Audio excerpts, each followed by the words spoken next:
Hello बच्चों, मैं अग्रवाल रुचि आप सभी का स्वागत करती हूँ। हम पढ़ेंगे हमारा 28 चैप्टर जिसका नाम है खेल केंद्र संरचनात्मक विवरण। बच्चों, हमने पिछले चैप्टर में खेल केंद्र के बारे में जाना था कि खेल केंद्र क्या होता है, खेल केंद्र की क्या आवश्यकता है और खेल केंद्र की क्या उद्देश्य है। इस चैप्टर में हम जानेंगे कि खेल केंद्र किस तरह का होना चाहिए, बच्चों के लिए उसमें कौन कौन सी सुविधाएं होनी चाहिए, वहाँ जो काम करने वाले कार्मिक हैं वो किस प्रकार के होने चाहिए, अर्थात उसका संरचनात्मक विवरण क्या रहना चाहिए। तो शुरू करते हैं हमारा चैप्टर। खेल केंद्र प्ले सेंटर एक ऐसा स्थान है जहाँ 2 से 5 वर्ष की आयु के बच्चे आते हैं, खेलते हैं, वातावरण को समझते हैं तथा आपस में अंतरक्रिया करते हैं। हमने पिछले चैप्टर में भी जाना था कि खेल केंद्र 2 से 5 साल के बच्चों के लिए होता है।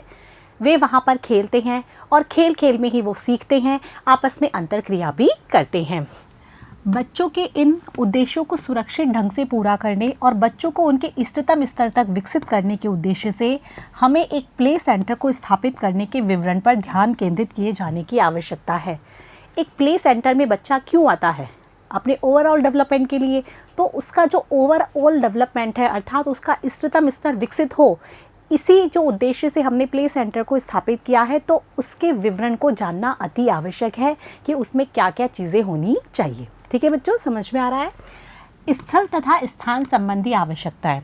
सबसे पहले हम देखेंगे कि एक प्ले सेंटर के लिए कैसा स्थल होना चाहिए, कैसे स्थान होनी चाहिए, अर्थात किस तरह की स्थान संबंधी आवश्यकताएं एक प्ले सेंटर के लिए होती है। खेलकूद तथा अन्य गतिविधियों से संबंधित कार्यक्रम उपलब्ध कराने वाले एक प्ले सेंटर में निसंदेह पर्याप्त स्थान की आवश्यकता होती है। इसके अतिरिक्त अन्य आवश्यकताएं भी हैं। प्ले सेंटर में बच्चों को क्या किया जाता है? खिलाया जाता है ताकि वो खेल खेल में सीख सके। अब खिलाने के लिए क्या चाहिए? इनफ स्पेस चाहिएगा। तो इसीलिए प्ले सेंटर के लिए एक पर्याप्त स्थान की आवश्यकता है और इसके अतिरिक्त भी अन्य आवश्यकताएं होती हैं, वो हम देखते हैं क्या क्या होती हैं। स्थल सुरक्षा स्वच्छ तथा हवादार बनाना। जो भी स्थल हम प्ले सेंटर के लिए चूज़ करते हैं वो सुरक्षित होना चाहिए, अर्थात बच्चों के लिए हानिकारक, अर्थात बच्चों को किसी प्रकार का वहाँ डर भय नहीं होना चाहिए।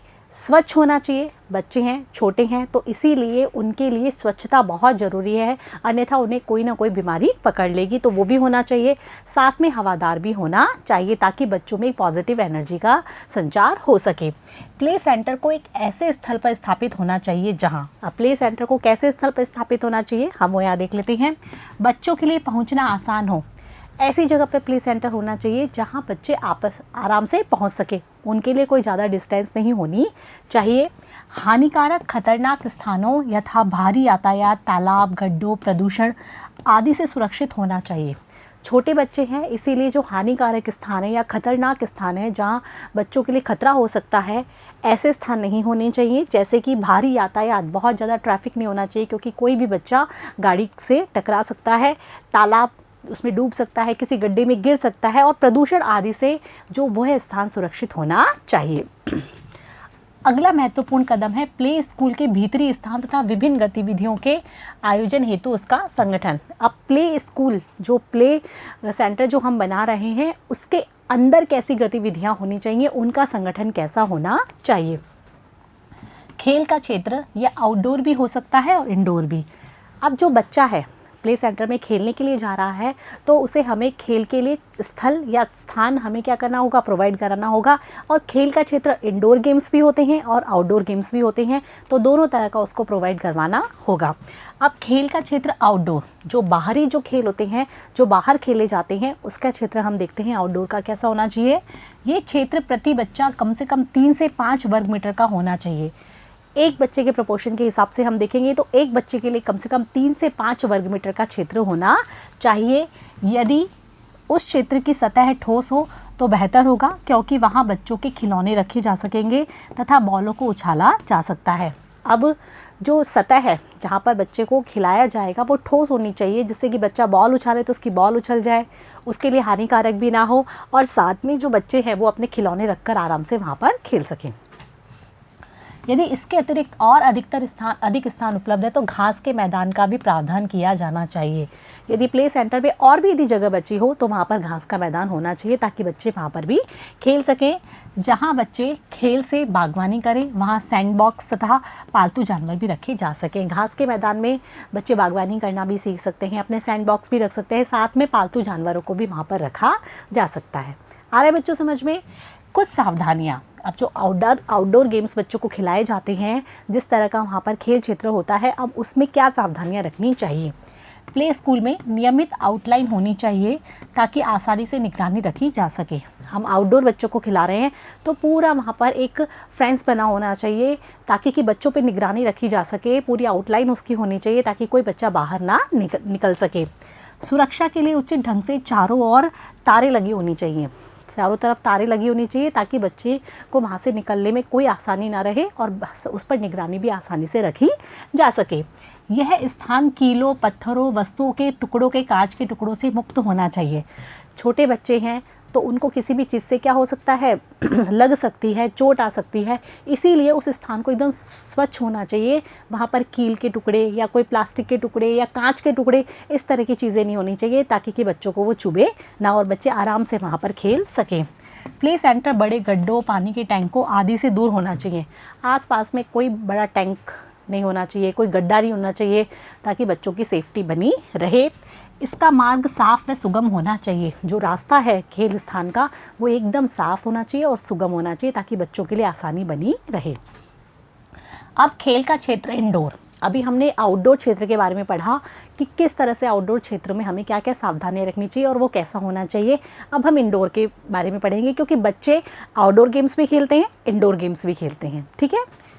प्रति बच्चा न्यूनतम 2 वर्ग मीटर स्थान। जो इंडोर गेम्स के लिए बच्चों के लिए कितना स्थान होना चाहिए प्रति बच्चा? 2 वर्ग मीटर। यह क्षेत्र अनुकूल, परिवर्तनीय तथा सदृश होना चाहिए, अनुकूल होना चाहिए ताकि बच्चा इसमें आराम से एडजस्ट हो सके। साथ में परिवर्तनीय मतलब इसको हम किसी भी चीज़ में कन्वर्ट कर सकें, और सदृश बच्चों का देखा हुआ और बच्चों के लिए एकदम एडजस्टमेंट वाला होना चाहिए।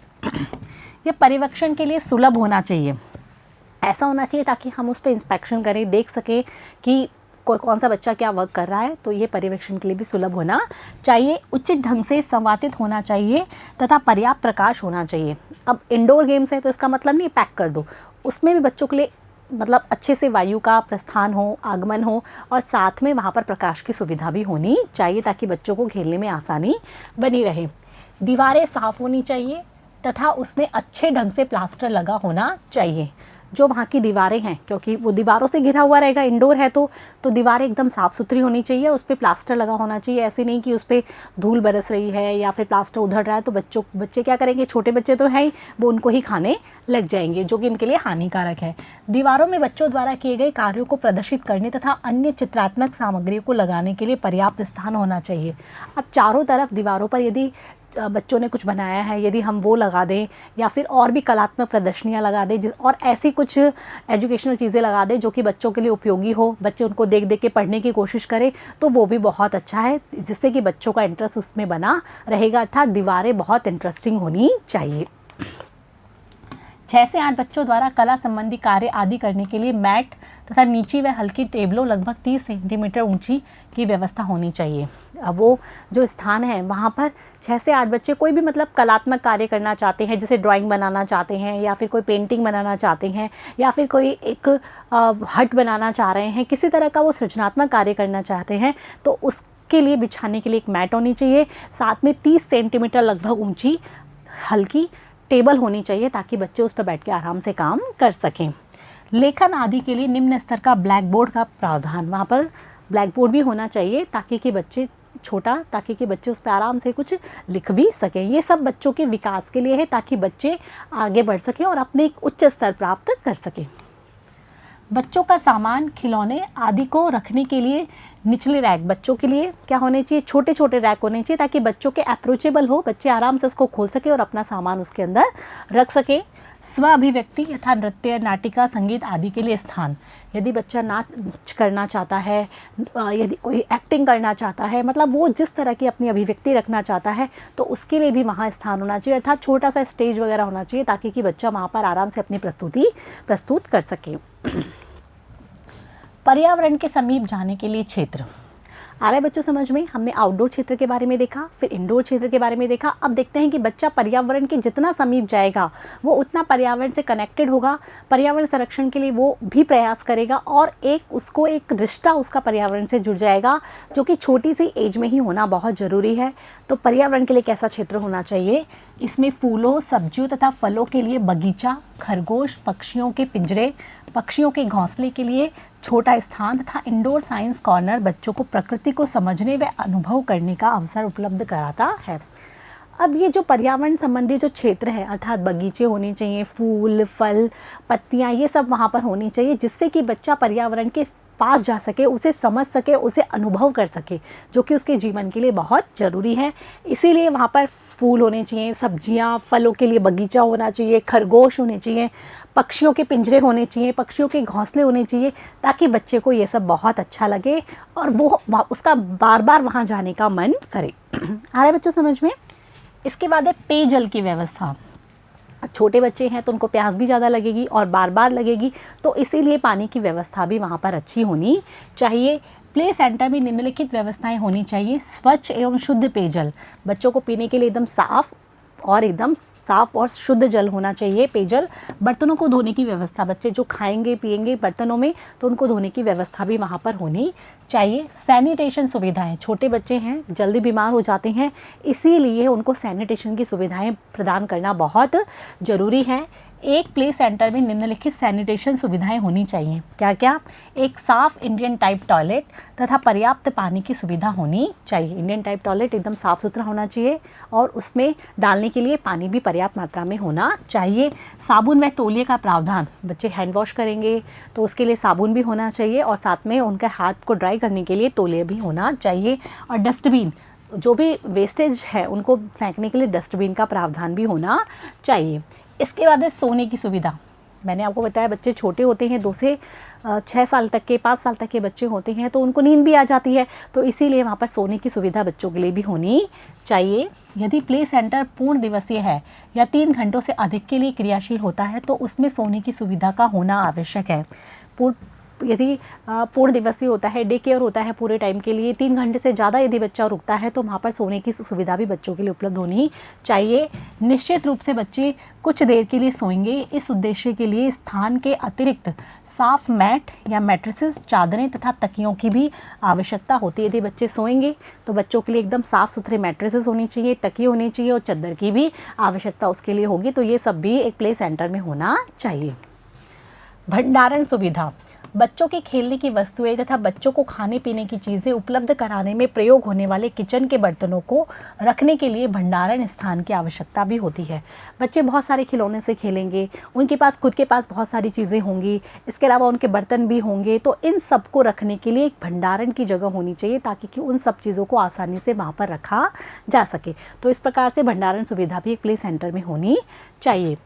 किचन का क्षेत्र, आसानी से साफ़ किए जाने वाले एक सुव्यवस्थित बड़ा किचन क्षेत्र होना चाहिए। इसमें पकाने, बर्तनों को धोने तथा बर्तनों को रखने आदि के लिए पर्याप्त स्थान होना चाहिए।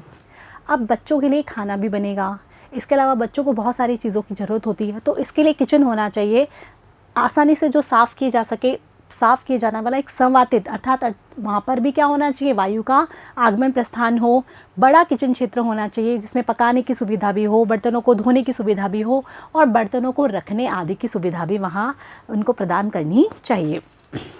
प्ले सेंटर में उपकरण, अब हम देखते हैं, हमने देखा कि प्ले सेंटर में कौन कौन सी जगह होनी चाहिए, पर्यावरण के लिए आवश्यक के लिए चीज़ें होनी चाहिए, किचन क्षेत्र होना चाहिए, बच्चों को सोने की सुविधा होनी चाहिए, इंडोर आउटडोर गेम्स की सुविधा होनी चाहिए। अब उपकरण कौन कौन से होने चाहिए जो कि प्ले सेंटर में एक आवश्यक सामग्रियाँ हैं। बच्चों को रोचक तथा चुनौतीपूर्ण अनुभव उपलब्ध कराने के लिए प्ले सेंटर में विभिन्न प्रकार के खेल उपकरणों की आवश्यकता होती है। बच्चों को प्ले सेंटर में लाया जाता है ताकि वो वहाँ पर रुकें और नए नए अनुभव ले सकें, तो इसके लिए रोचक बनाने के लिए बच्चों को उपकरणों की भी आवश्यकता होगी। तो अब वो हम देखेंगे कौन कौन सी ज़रूरत होगी। किसी भी प्रकार के उपकरणों को खरीदते या प्रयोग करते समय बच्चे के विकासात्मक स्तर, वस्तु की गुणवत्ता, सुरक्षा, जटिलता आदि जैसे कुछ मूलभूत बिंदुओं को ध्यान में रखने की आवश्यकता है। अब क्योंकि वो उपकरण किसके काम आएंगे, बच्चों के लिए। तो सबसे पहले वो उपकरण खरीदते समय ये देखना होगा कि वो बच्चों के लिए सुरक्षित है या नहीं है, या बच्चों की जो विकासात्मक स्तर है उसके लिए वो महत्वपूर्ण है या नहीं है। इसके अलावा उनकी गुणवत्ता, उनकी सुरक्षा, उनकी जटिलता आदि को भी ध्यान में रखकर वो उपकरण खरीदा जाना चाहिए, ताकि कि बच्चों के लिए वो काम आ सके। खेल के अच्छे उपकरण की विशेषताएं, शैक्षिक विशेषताएं, जो भी उपकरण खरीदा जाएगा उसकी क्या क्या विशेषताएं होनी चाहिए। जो सबसे पहले जो उपकरण है उसकी कौन सी विशेषता होनी चाहिए, शैक्षिक, अर्थात वो शिक्षा के क्षेत्र में बच्चों के काम आए, बच्चों का विकास करने में वो आगे रहे।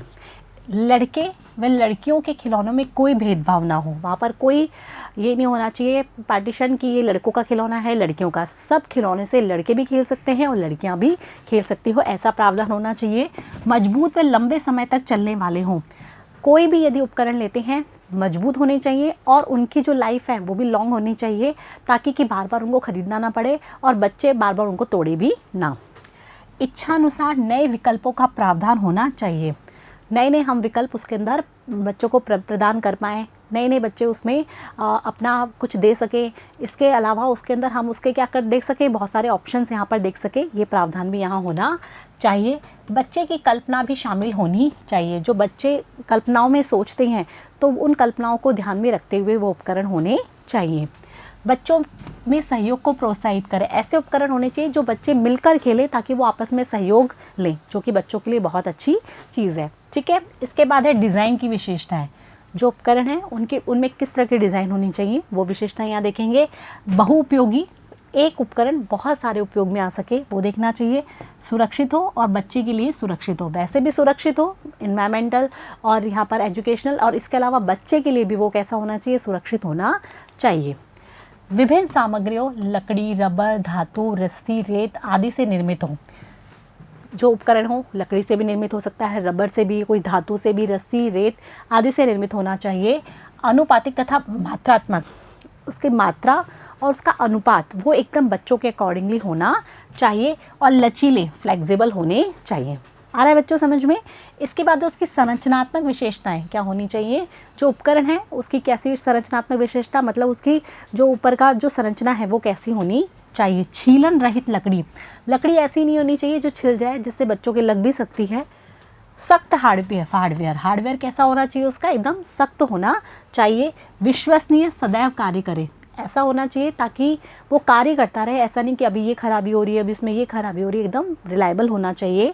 लागत कुशल तथा किफ़ायती, जो उपकरण हम खरीदते हैं वो ऐसा भी नहीं कि बिल्कुल सस्ता होना चाहिए, लेकिन किफ़ायती होना चाहिए और कुशल रूप से कार्य करने वाला होना चाहिए। मरम्मत योग्य, यदि वो ख़राब हो जाए तो उसकी मरम्मत हो जाए, ऐसा वो होना चाहिए। आ रहा है बच्चों समझ में। इसके बाद है इंडोर तथा आउटडोर के खेल उपकरण। अब हमने देखा कि उपकरण की क्या क्या विशेषताएं होनी चाहिए। अब इंडोर के लिए कैसे उपकरण चाहिए और आउटडोर के लिए कैसे खेल उपकरण चाहिए वो हम यहाँ पर जानेंगे। खेल उपकरण के प्रकार तथा उनकी संख्या, प्ले सेंटर में बच्चों की संख्या व आयु, आउटडोर व इंडोर खेल के स्थान तथा खेल के उपकरणों को खरीदने व अनुरक्षण के लिए उपलब्ध निधियों पर निर्भर करती है। खेल उपकरण के कौन कौन से प्रकार होने चाहिए, उनकी कितनी संख्या होनी चाहिए, वो किस पर निर्भर करता है कि प्ले सेंटर में बच्चे कितने हैं, प्ले सेंटर में उन जो उपकरण है उनको रखने का स्पेस कितना है, प्ले सेंटर में जो अनुरक्षण है वो कितनी हो सकता है, अर्थात जो उपकरण है उनकी मरम्मत हो सकती है नहीं हो सकती, उनकी देखभाल हो सकती है या नहीं हो सकती। तो इस पर निर्भर करता है कि प्ले सेंटर में कितने उपकरण होने चाहिए। ठीक है, यदि निधियाँ उपलब्ध हो तो एक प्ले सेंटर में 35 से 40 बच्चों के समूह को उपलब्ध कराए जाने वाले उपकरणों की सूची निम्नानुसार है। अब आपको एक पूरी सारणी दी जाएगी, उसमें बताया जाएगा कि एक प्ले सेंटर में मान लो 35 से 40 बच्चे हैं, ठीक है, और हमारे पास प्ले सेंटर में लगाने के लिए पैसा भी है, तो उपकरण की संख्या कितनी होनी चाहिए। तो एक 45 से 40 बच्चों के समूह के लिए कितने उपकरण की आवश्यकता होती है वो हम यहाँ देखेंगे। सबसे पहले हम देखेंगे आउटडोर खेल उपकरण, बाहर जो खेलने जाने वाले उपकरण हैं उसके लिए कौन कौन सी चीज़ें होंगी। तो हम यहाँ देखेंगे मदों के नाम, कौन कौन सी उपकरण की आवश्यकता होगी आउटडोर के लिए, और उनकी संख्या 35 से 40 बच्चों के लिए कितनी होनी चाहिए, जिससे आपको अंदाज़ा हो जाएगा। सबसे पहले आउटडोर के लिए चाहिए झूले, बच्चे झूलने में बड़ा मज़ा आता है उनको, तो उसकी मात्रा होनी चाहिए कम से कम 2। इसके बाद है ट्राईसाइकिल्स, बच्चे ट्राईसाइकिल्स चलाते हैं तो उसकी मात्रा कितनी होनी चाहिए, लगभग 2। ये 35 से 40 बच्चों के समूह के लिए है। इसके बाद है जंगल जिम व स्लाइड, जो बच्चे स्लाइड करते हैं या जंगल जिम करना चाहते हैं तो उसकी मात्रा 1 होनी चाहिए। रबड़ की जो बॉलें हैं, जो चाहे छोटी हो और बड़ी हो, प्रत्येक 2 होनी चाहिए। 2, जो छोटी बॉल है 2, वो भी 2 होनी चाहिए, और जो बड़ी बॉल है वो भी 2 होनी चाहिए। रॉकिंग खिलौने, जो बच्चे हिलते रहते हैं उसके अंदर, वो भी 2 होने चाहिए। संतुलन के लिए लकड़ी का फट्टा, जिस पे बच्चे बैलेंस बनाते हैं, वो 1 होना चाहिए। पुश कार्ट, जिसको हम खींच के ले जाते हैं, वो भी 2 होनी चाहिए। छोटी सीढ़ी, क्योंकि बच्चे छोटे हैं तो उनके लिए छोटी सीढ़ी 1 होनी चाहिए। इसके बाद है पेड़ की टहनी या किसी ढांचे पर लटका टायर, जो टायर झूला हम जिसे कहते हैं, वो 2 होना चाहिए। रेत के भरने के लिए छोटी बाल्टियाँ, मग, कैन, डिब्बे, जिसमें रेत को भर सके बच्चे, अपना वो सैंड का एक हट बना सके। छोटी बाल्टी या मग या कैन या डिब्बे, उनका पूरा एक सेट होना चाहिए। इसके बाद इसेल बोर्ड, वो 1 होना चाहिए। प्लास्टिक का टब, बच्चों के खेलने के काम आएगा, वो 2 होना चाहिए। ये तो है आउटडोर खेल के उपकरण। अब हम देखते हैं इंडोर खेल के उपकरण कौन कौन सी ज़रूरत होती है। तो सबसे पहले है झूले। झूले आउटडोर भी होने चाहिए तो इंडोर भी होने चाहिए। तो जो इंडोर जो झूले हैं उनकी संख्या कितनी होनी चाहिए? 2 होनी चाहिए। इसके अलावा बिल्डिंग ब्लॉक, बच्चों को ब्लॉक्स लगा लगा के बिल्डिंग बनाने का बहुत शौक़ होता है और उससे उनको बहुत क्रिएटिविटी भी आती है। विविध आकार के और विविध प्रकार के त्रिकोण, चौकोर, सिलेंडर, अर्धगोलाकार तथा चौथाई गोलाकार, आर्क, वर्गाकार, खम्भ, रैंप, ब्रिक, छोटे व बड़े, मतलब कई तरह के क्या होने चाहिए? बिल्डिंग ब्लॉक होने चाहिए। उनके अलग अलग शेप्स होने चाहिए ताकि बच्चे के लिए इंटरेस्टिंग रहे और वो उनसे बहुत सारी चीज़ें बना सके। तो प्रत्येक जो हम बता रहे हैं वो प्रत्येक कितने प्रकार के होने चाहिए? 6। ये बच्चों के लिए बहुत इंटरेस्टिंग गेम होता है। इसके बाद है संरचनात्मक सामग्री, जिसमें आते हैं खिलौनों को जोड़ना, बच्चे ज्वाइन कर करके खिलौने बनाते हैं, पज़ल सॉल्व करते हैं। हाउस बिल्डिंग सेट, हाउस बनाते हैं बिल्डिंग का। पिक्चर पज़ल, जैसे मैंने आपको बताया ना, पज़ल वगैरह बनाते हैं। तो इनकी सबकी कितनी मात्रा होनी चाहिए? प्रत्येक की 3। ये इंडोर गेम्स हैं, ठीक है। इसके बाद एक गुड़िया उपकरण, जैसे बच्चों को गुड़िया से खेलना का बहुत शौक होता है, तो गुड़िया 3 होनी चाहिए। गुड़िया की जो पलंग है जिसपे बच्चे उसको खिलाना पसंद करते हैं, कुर्सी, टेबल, इनका सबका छोटा लघु लघु रूप, मिनिएचर, ताकि बच्चे उस पर आराम से क्या कर सके? गुड़िया को खिला सके, उसको लिटा सकें, तो उसकी भी 3 मात्रा होनी चाहिए। पकाने, धोने, चाय सेट, बैग, जूते, टोपी, रेडियो आदि जैसे घर के सामान, वो 1 सेट। ये सब क्या होने चाहिए? छोटे छोटे सामान, ताकि वो बच्चे डॉल हाउस से खेलते हैं ना, जिसमें डॉल हाउस में सारी चीज़ें होती है, घर की जो भी नेसेसिटी वाली चीज़ें होती हैं वो डॉल हाउस में होती है। तो उनके गुड़िया के लिए भी वो सब मिनिएचर रूप में पूरा उसका एक सेट होना चाहिए। आ रहा है बच्चों समझ में? इसके बाद है विज्ञान संबंधी उपकरण, बच्चों को साइंटिफिक चीज़ें भी सीखनी होती है। तो मैग्नीफाइंग ग्लास होता है, जो लेंस होता है, वो 2 होना चाहिए। जो चुंबक है, मैग्नेट, वो 2 होने चाहिए। भार सही संतुलन जो होता है वो 1 होना चाहिए। मापन पात्र, जिससे बच्चे मापते हैं, वो 1 सेट होना चाहिए। सिफॉन ट्यूब, वो 2 होनी चाहिए। छोटी झाड़ू, बाल्टियाँ, स्पॉन्ज, ये भी बच्चों के लिए 2 होनी चाहिए, ठीक है। इसके बाद है संगीत उपकरण, बच्चों को कई बच्चों को म्यूज़िक में इंटरेस्ट होता है, वो सीखना चाहते हैं, उनको अच्छा लगता है, तो उसके लिए जो ड्रम है वो 2 होनी चाहिए, प्रत्येक 2।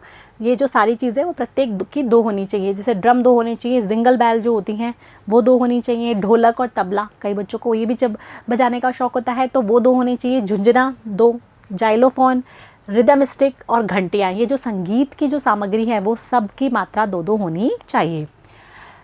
कारपेंटर के औजार, वो बच्चे कई कारपेंटर वाला काम करना चाहते हैं, तो जिसके अंदर हथौड़ी और कीलें आती हैं, हल्की लकड़ी के टुकड़े आते हैं, लकड़ी के फट्टे आते हैं, आरी व सिकंजा, कैंचिया, ब्रश, ये सब चीज़ें आती हैं, उसका भी पूरा एक सेट होना चाहिए। ये बच्चों के उपकरण हैं। इसके बाद है मणिका, जिसमें लकड़ी के दाने, लाल, नीले, पीले, प्लास्टिक के दाने, विभिन्न रंग, मोती, मणि, इस टाइप के होते हैं ना, कई बच्चे इस तरह का काम करना चाहते हैं। तो जो लकड़ी के दाने वगैरह जो छोटे छोटे होते हैं वो 200 होने चाहिए, जिसमें अलग अलग कलर्स हो सकते हैं। प्लास्टिक के जो दाने हैं वो भी अलग कलर्स के होते हैं, वो भी 200 होने चाहिए लगभग। प्लास्टिक का जो बाउल है, जो पात्र है जिसमें ये रखे जाएंगे, वो लगभग 4 होने चाहिए। फॉर्म बोर्ड जो होता है उसकी मात्रा होनी चाहिए 3। पिक बोर्ड व हथौड़ी, इसकी मात्रा होनी चाहिए 2। खोखले जो पिरामिड है, चाहे वो प्लास्टिक के हों चाहे वो लकड़ी के हैं, वो उसके 2 सेट होने चाहिए। परिवहन के जो खिलौने हैं, जिसमें कार, बसें, ट्रेनें बच्चों को अच्छी लगती हैं, प्लास्टिक के भी आते हैं वो, उनकी मात्रा 2 होनी चाहिए। कठपुतलियाँ वो होनी चाहिए 6, ताकि बच्चों का मनोरंजन भी हो सके। इसके बाद एक खरगोश पक्षियों का जो पिंजरा है, जो कि बच्चे जैसे उनके पास जा सके, उनको देख सके, पिंजरे की वजह से वो सेफ भी रहेंगे, तो वो एक होना चाहिए। प्रथम उपचार बॉक्स जो फर्स्ट एड किट होता है वो एक होना चाहिए। माप मशीन जिसमें कि हम कह सकते हैं वेइंग मशीन होती है, वो भी एक होनी चाहिए। कूड़े के डिब्बे हैं वो होने चाहिए 3। प्रदर्शन बोर्ड जिसमें बच्चों को हम क्या कर सकें, जो भी उन्होंने बनाया है वो प्रदर्शित कर सकें, वो 3 होने चाहिए। एप्रिन जिससे बच्चे कलर वगैरह सब कुछ कर रहे हैं तो वो गंदे ना हो, तो उसकी भी कितनी मात्रा होनी चाहिए, 10 मात्रा होनी चाहिए। इसके बाद ये चित्रात्मक वस्तुएं, पुस्तकें व कहानी की पुस्तकें, बच्चों को बहुत अच्छा लगता है पिक्चर बुक्स देखने का, स्टोरी बुक्स देखने का, तो वो लगभग 24 होनी चाहिए। जानवरों वाले खिलौने जो होते हैं वो 6 होने चाहिए ताकि बच्चे जानवरों को भी जान सकें। परिधान, टोपियाँ तथा सहायक जो वस्तुएं हैं, बच्चों को कपड़े पहनने के लिए चाहिए या सहायक वस्तुएं कुछ भी चाहिए, वो एक सेट होना चाहिए। इसके बाद कहानी सुनाने संबंधी जो सहायक वस्तुएं हैं जैसे चित्रात्मक पुस्तकें, कठपुतलियाँ, स्टोरी कार्ड आदि, ये होनी चाहिए। Blackboard, chalk, slate, crayon, paper, pencil, pen, जो मतलब बच्चों कहानी सुनने में बहुत इंटरेस्ट आता है उससे संबंधित जो भी चीज़ें, चाहे स्टोरी कार्ड हो या फिर हम ये कह सकते हैं बुक्स हो, ये सब होनी चाहिए। ब्लैक बोर्ड, चॉक, स्लेट, ये सारी वस्तुएं बच्चों के लिए होनी चाहिए। इसके अलावा बच्चे पेंटिंग करना चाहे तो उनके पास क्रेयॉन्स होने चाहिए, पेपर होना चाहिए, पेंसिल होना चाहिए, पेंट कलर्स होने चाहिए, क्ले तथा प्लास्टिसाइन होना चाहिए, कैंची होना चाहिए, गोंद और फेविकोल, ये सब होना चाहिए। ये सब चीज़ें बच्चों की ड्राइंग में या जो आर्टिस्टिक जो चीज़ें बनाना चाहते हैं उसमें काम आएगी। तो इस प्रकार से हमने जो 28 जो यहाँ पर पूरी जो लिस्ट तैयार की है कि ये सामान बच्चों के लिए एक प्ले सेंटर में उपलब्ध होना चाहिए, और हमने बता भी दिया कि कितने समूह के बच्चों के लिए कितना सामान बिल्कुल एप्रोप्राइट रहेगा, क्योंकि सब बच्चे एक ही गेम तो नहीं खेलेंगे, कुछ बच्चे किस में इन्वॉल्व होंगे, कुछ बच्चे किस में इन्वॉल्व होंगे, तो ये सब होना एक प्ले सेंटर में आवश्यक है। ठीक है बच्चों, इसके बाद जहाँ तक संभव हो ऐसी सामग्री की व्यवस्था करें जिन्हें बच्चे प्रत्यक्ष रूप से प्रयोग कर सके। मतलब ऐसे नहीं कि उनकी कल्पनाओं में हैं, वो कर ही नहीं पा रहे, जिनको बच्चे प्रत्यक्ष अनुभव करके जो काम कर सकें, ऐसी सामग्रियां ज़्यादा होनी चाहिए। जैसे बिल्डिंग ब्लॉक बच्चे बनाएंगे तो अपने हाथों से बना रहे हैं, तो प्रत्यक्ष रूप से वो उसका अनुभव कर पा रहे हैं।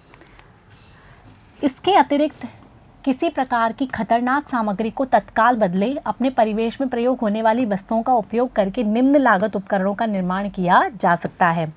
अब यदि कोई खतरनाक सामग्री है, जैसे किसी में कील निकल गई है तो बच्चों को चुभ सकती है, तो इस तरह से उनको फटाफट बदल देना चाहिए। आसपास जो सामग्री है उसको भी उपयोग में ला सके कुछ निम्न लागत की वस्तुएं या कोई क्रिएटिव चीज़ बनाई जा सकती है। उदाहरण के लिए खाली डिब्बे, कपड़ों के टुकड़े, समाचार पत्र, थर्माकोल आदि। थर्माकोल है, समाचार पत्र हैं, यदि कोई डब्बे खाली हो गए हैं उनके टुकड़े, उनसे भी कोई हम कलात्मक चीज़ें बना सकते हैं जो बच्चों के काम में आए। प्रथम उपचार किट, छोटे बच्चे हैं उनको चोट लग सकती है, इसीलिए वहाँ पर खेल सेंटर में प्रथम उपचार किट अर्थात फर्स्ट एड बॉक्स होना चाहिए ताकि बच्चों का इनिशियली हम ट्रीट बच्चों को कर सकें। इस किट में अनिवार्य रूप से निम्नलिखित वस्तुएं होनी चाहिए। क्या क्या चीज़ें होनी चाहिए? बैंडेज होनी चाहिए, स्टिकिंग प्लास्टर होना चाहिए, परिष्कृत रुई होनी चाहिए, पट्टी, थर्मामीटर, कैंची, एंटीसेप्टिक क्रीम और नीली दवाई। ठीक है, ये सारी चीज़ें ताकि कि बच्चों को यदि लग जाती है तो हम बच्चों का तुरंत उपचार कर सकें। बैंडेज होनी चाहिए, नीली दवाई होनी चाहिए, एंटीसेप्टिक क्रीम होनी चाहिए ताकि बच्चों को हम तुरंत यदि डॉक्टर के यहाँ ले जा सकें तो वहाँ पर ही हम उसका फर्स्ट एड कर लें। ठीक है, इसके बाद है प्ले सेंटर के कार्मिक। अब हम आते हैं कि प्ले सेंटर में जो काम करने वाले कार्मिक हैं वो कौन कौन होने चाहिए और उनके क्या क्या काम होने चाहिए और उनका व्यवहार कैसा होना चाहिए। सबसे पहले है अध्यापक। अध्यापक ही एक ऐसी कार्मिक होती है जो स्थापित लक्ष्यों और उद्देश्यों की प्राप्ति हेतु प्ले सेंटर में आयोजित गतिविधियों तथा कार्यक्रमों के लिए उत्तरदायी होती है। बच्चों के पास कौन रहेगा? अध्यापक। तो बच्चों को जो उद्देश्य प्राप्त करनी है उसके लिए जो उनकी सहायता कौन करेगा? अध्यापक ही करेगा। तो अध्यापक उनकी जो सारी गतिविधियां संचालित करता है, उनके कार्यक्रम संचालित करता है, तो उसकी बहुत महत्वपूर्ण भूमिका होती है एक प्ले सेंटर में। इस क्षेत्र में अनिवार्य प्रशिक्षण एक महत्वपूर्ण योग्यता है। प्ले सेंटर प्रबंधन तथा प्री स्कूल संगठन के लिए अध्यापक को व्यावसायिक पाठ्यक्रम या डिप्लोमा पाठ्यक्रम कराना चाहिए। एक प्ले सेंटर में जो अध्यापक लगा होता है वो बच्चों को बहुत सारी चीज़ें सिखाएगा, तो इसके लिए उसको प्रशिक्षित करना चाहिए, उसे एक व्यावसायिक या डिप्लोमा पाठ्यक्रम प्रोवाइड करवाना चाहिए और ऐसे ही टीचर्स को प्ले सेंटर में लगना चाहिए, अन्यथा बच्चे मिसगाइड भी हो सकते हैं। आ रहा है बच्चों समझ में? तो प्रशिक्षित होना चाहिए वो अध्यापक। एक प्ले सेंटर के अध्यापक के लिए कुछ अन्य योग्यताएं भी आवश्यक है। अब प्ले सेंटर के अध्यापक ने डिग्री ले रखी है, डिप्लोमा ले रखा है, इसके अलावा भी उसको कौन कौन सी योग्यताएं चाहिए होती हैं? क्या क्या योग्यताएं हैं? प्ले सेंटर के सुसंगठन हेतु विशिष्ट लक्ष्यों पे उद्देश्यों को समझना, कि प्ले सेंटर की स्थापना क्या क्यों की गई है, क्या उद्देश्य हैं, तो वो उसकी समझ एक अध्यापक को होनी चाहिए। इस तथ्य का व्यापक ज्ञान होना चाहिए कि एक प्ले सेंटर की गतिविधियां कहाँ और कैसे संगठित की जाए। उसे पता होना चाहिए कि जो छोटे बच्चे हैं उनको कहाँ पर खिलाना है, उनको कहाँ पर सुलाना है, तो किस तरह से वो सारी जो गतिविधियां हैं प्ले सेंटर में गठित की जाए और कैसे गठित की जाए, उसका ज्ञान उस अध्यापक को होना चाहिए। 10वीं प्लस 2 वर्ष का प्रशिक्षण या 12वीं कक्षा पास 1 वर्ष का प्रशिक्षण, उसकी योग्यता क्या है शैक्षिक? या तो वो 10वीं पास होना चाहिए और साथ में 2 साल का उसका प्रशिक्षण होना चाहिए, और यदि वो 12वीं पास है तो उसके पास 1 साल का प्रशिक्षण होना चाहिए एक प्ले सेंटर को किस तरह से आयोजित किया जाता है उसका। ठीक है। कम से कम 18 वर्ष की आयु, जो अध्यापक है वो कम से कम 18 वर्ष की आयु का होना ही चाहिए। प्ले सेंटर के लिए अपेक्षित आवश्यक सामग्री तथा उनके अर्थपूर्ण प्रयोग से अवगत होना, जो भी प्ले सेंटर में जो सामग्री है उनको कैसे उपयोग में लाना है, सुरक्षित रूप से उनको कैसे रखना है, उसके बारे में भी उसको पूरी तरीके से ज्ञान होना चाहिए, ताकि कि वो उन उपकरणों को एक अच्छी तरह से संचालित कर सके और उनको यूज़फुल बना सके। ठीक है बच्चों, आ रहा है समझ में? अब है सहायक। अब प्ले सेंटर में बाकी कामों के लिए एक सहायक की आवश्यकता भी होगी। अब उसके लिए क्या होना चाहिए? किसी भी प्ले सेंटर में हाउस कीपिंग सेवाओं की आवश्यकता होती है, जैसे वस्त्रों को धोना, खेल के मैदान तथा फर्श की सफाई, बुलेटिन में चित्रों को बदलना तथा स्टाइल बोर्ड में पेपरों को बदलना, उपकरणों को निकालना। बहुत सारी चीज़ें हैं जिसमें प्ले सेंटर में एक सहायक की आवश्यकता होगी, जैसे कि जो नियमित प्ले ग्राउंड है उनकी साफ़ सफाई रखना, जो प्रदर्शन बोर्ड है उसमें बार बार चित्रों को बदलते रखना, इसके अलावा जो वस्त्र हैं उनको धोना, बच्चों को सोने के लिए पूरे बिस्तर प्रॉपर लगाना, इसके अलावा जो फर्श की सफाई रखना वो भी बहुत ज़रूरी है। तो इन सब कामों के लिए एक सहायक की आवश्यकता होती है। वह इसका तथा अन्य वस्तुओं की देखरेख करना, वह इन सभी कार्यों के लिए प्ले सेंटर में एक सहायक की आवश्यकता होती है। जो भी वहाँ पर उपकरण हैं उनकी देखरेख करते रहना, बच्चों की देखरेख करना, उसके लिए एक सहायक की वहाँ पर आवश्यकता होती है। इसके बाद है बावर्ची। अब बच्चे खाना खाएंगे तो उनको खाना पकाने के लिए किसकी आवश्यकता होगी? बावर्ची की। तो प्ले सेंटर में बावर्ची भी जरूरी होता है। यदि प्ले सेंटर में भोजन कार्यक्रम को भी शामिल किया जाता है तो अध्यापक व्यंजनों की सूची बनाता है, भोजन के तैयार होने तथा परोसे जाने का निरीक्षण करेगा। बावर्ची खाना बनाएगा, तो यदि वहाँ पर प्ले सेंटर में खाने की सुविधा है तो व्यंजन की क्या सूची बनेगी वो एक अध्यापक निर्धारित करता है, टाइम पे उसको रीशफल करता रहेगा, और भोजन का जो तैयार होना है और साथ में परोस से जाने हैं उसका निरीक्षण भी अध्यापक करेगा। भोजन बनाने के लिए कर्मचारियों की सूची में एक रसोई की भी आवश्यकता होती है।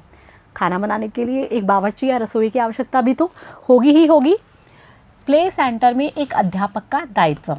अब एक प्ले सेंटर में जो अध्यापक रखा जाता है, जैसे हमने पढ़ा उसकी क्या आवश्यकता होगी और उसको किस तरह से प्रशिक्षित होना चाहिए, तो उसका क्या उत्तरदायित्व होता है एक प्ले सेंटर के लिए। एक प्ले सेंटर में अध्यापक के स्वयं बच्चों, स्कूल तथा समाज के प्रति विभिन्न उत्तरदायित्व होते हैं। अध्यापक के खुद के प्रति, बच्चों के प्रति, माता पिता के प्रति और जो समाज है उसके प्रति कई उत्तरदायित्व होते हैं। प्ले सेंटर की संपूर्ण कार्यप्रणाली उसके चारों ओर घूमती है तथा उस पर निर्भर करती है। प्ले सेंटर वही चलाता है, बच्चों का ध्यान वही रखता है, बच्चों को सिखाता वही है, बच्चों का विकास भी वही करता है। तो एक प्ले सेंटर की जो सारी कार्यप्रणाली है उसके चारों ओर घूमती रहती है, उसी पर निर्भर करती है। एक अध्यापक के उत्तरदायित्व निम्नानुसार है। एक अध्यापक को कि क्या क्या उत्तरदायित्व है हम वहाँ देख लेते हैं। स्वयं के प्रति उत्तरदायित्व, सबसे पहले हम देखते हैं कि खुद के लिए उसके क्या उत्तरदायित्व होते हैं। हर समय अच्छा शारीरिक व मानसिक स्वास्थ्य बनाए रखना। अब उसकी जो एनर्जी है वो डायरेक्ट किस में जाएगी? बच्चों पर। बच्चे किसको फॉलो करेंगे? अध्यापक को। तो उसका शारीरिक स्वास्थ्य और मानसिक स्वास्थ्य हमेशा अच्छे बनाए रखना होगा। उसको प्रगतिशील बने रहना, हमेशा आगे प्रोग्रेसिव सोचना होगा, क्योंकि वो बच्चों को तभी वो आगे बढ़ा पाएगा, विकास के स्तर को मैच करवा पाएगा। सदैव उत्साहजनक बने रहना, हमेशा उसमें उत्साह होना चाहिए, ताकि बच्चे अपनी एनर्जी कहाँ से लेंगे? अध्यापक से। यदि वो उत्साह प्रदर्शन करेगा तो बच्चों को भी अच्छा लगेगा। व्यावसायिक बनना, उसको एक तरह से मैनेज करना आना चाहिए, सब सारी चीज़ें मैनेजमेंट अच्छे से होना चाहिए उसका, व्यावसायिक उसको बनना होगा। अब उसका बच्चों के प्रति क्या उत्तरदायित्व है? उनकी आवश्यकताओं को पूरा करें। स्वयं के प्रति हमने दायित्व देख लिया, अब बच्चों के लिए क्या दायित्व है कि जो बच्चे जो आवश्यक चीज़ों को मांग रहे हैं, उनकी क्या आवश्यकताएं हैं उसको पूरा करना होगा। काम करने व उनके साथ रहने में आनंद का अनुभव करें। उसे अच्छा लगे बच्चों के साथ रहने में, उसको काम करने में भी क्या हो, आनंद आएगा। यदि वो आनंद आएगा तो वो उस काम को बहुत अच्छे से कर पाएगा। व्यक्तिगत रूप से उनका आदर करें, सभी बच्चों का वो व्यक्तिगत रूप से आदर करें, उनसे अच्छे से बात करें और उनको किसी भी तरह से इंसल्टिंग ना फील कराएं, ठीक है। उनके साथ वांछित संबंधों की स्थापना करें, एक बच्चे से वो एक अच्छा रिलेशनशिप बना ले, उनसे अच्छा संबंध तैयार कर ले ताकि कि बच्चे उसके साथ कंफर्टेबल फील करें। एक अच्छी स्व छवि के निर्माण में सहायता दें, बच्चों को एक अच्छी छवि बनाने में एक अध्यापक की बहुत बड़ी भूमिका होती है, तो वो उसके अंदर उनकी सहायता करें। अभिभावकों के प्रति उत्तरदायित्व, बच्चे के प्रति हमने देख लिया, खुद के प्रति देख लिया, अब अभिभावकों के प्रति जो अध्यापक है उसका क्या उत्तरदायित्व बनता है। अच्छा परामर्श उपलब्ध कराना, बच्चों को एक अध्यापक बहुत अच्छे से जानने लगता है, तो बच्चे के लिए क्या सही है क्या गलत है वो उनके माता पिता को बताना भी बहुत ज़रूरी है और उससे रिलेटेड एक अच्छी एडवाइस देना भी बहुत ज़रूरी है। तो वो एक अच्छा परामर्श माता पिता को उपलब्ध कराए, उन्हें तथा उनके विचारों को महत्व दे, माता पिता क्या चाहते हैं, वो बच्चे के लिए क्या सोचते हैं, वो सारे जो विचार हैं वो उनको वो महत्व दे, उनको ध्यान से सुने और उसको फॉलो भी करें। बच्चे की भलाई के लिए उनके साथ मिलकर योजना बनाएं, एक बच्चे के बारे में माता पिता और अध्यापक दोनों मिलकर एक योजना बनाएं कि किस तरीके से बच्चों को हमें विकास के स्तर तक पहुंचाना है, उसका डेवलपमेंट करना है।